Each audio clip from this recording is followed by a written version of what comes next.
திருநெல்வேலி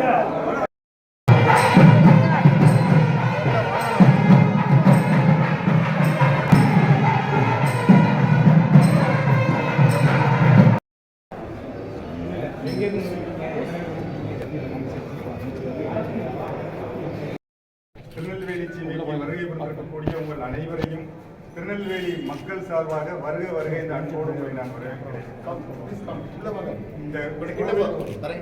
நீங்கள் பார்த்து கொண்டிருக்கக்கூடிய இந்த 2000 years old 2000 years இந்த கோயில் 2000 ஆண்டுகளுக்கு முற்பட்டது. இது பாண்டியர்களால் கட்டப்பட்டது என்று சொல்றாங்க. ஆனால் தொடர்ந்து சோழர்களாலும், பிறகு சேர மன்னர்களாலும், பிறகு பல்லவர்களாலும், பிறகு விஜயநகர பேரரசு நாயக்கர்களாலும் அவர்களாலும் இந்த கோயில் மறுபடியும் சீரமைக்கப்பட்டிருக்கு.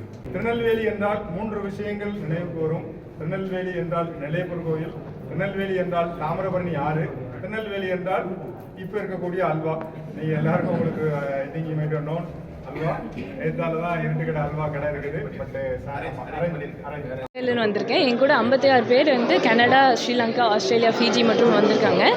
தமிழ்நாடு அரசாங்கம் வேர்களை தேடிய என்ற திட்டத்தை ஆர்கனைஸ் பண்ணி எங்களை 2 வாரம் கலாச்சார ஹெரிட்டேஜ் எல்லாம் கூட்டிகிட்டு போயிருக்காங்க. எங்களுக்கு ரொம்ப மகிழ்ச்சியாக இருக்குது. இப்போதைக்கு நாங்கள் தஞ்சை பெரிய கோயில் பார்த்துருக்கோம், மகாபலிபுரம் பார்த்துருக்கோம். இனிமேல் நாங்கள் நிறைய கவர் பண்ணணுன்னு இருக்குங்க. எங்களுக்கு ரொம்ப சந்தோஷங்க. அரசாங்கம் தலைமுறையாக இதை பார்க்குறீங்க? 2வதுங்க. ரொம்ப மகிழ்ச்சியாக இருக்குங்க. ஏன்னா வெளிநாட்டில் இருக்கும்போது இந்த ஆப்பர்ச்சுனிட்டி எல்லாம் கிடைக்காதுங்க. எங்களுக்கு ரொம்ப அரிய வாய்ப்பு. ஸோ இங்கே இது விட்னஸ் பண்ணுங்கிறது ரொம்ப சந்தோஷமாக இருக்குங்க. சிற்பங்கள்லாம் சூப்பராக இருந்தது, நல்லா இருந்தது. சுபஸ்ரீங்க.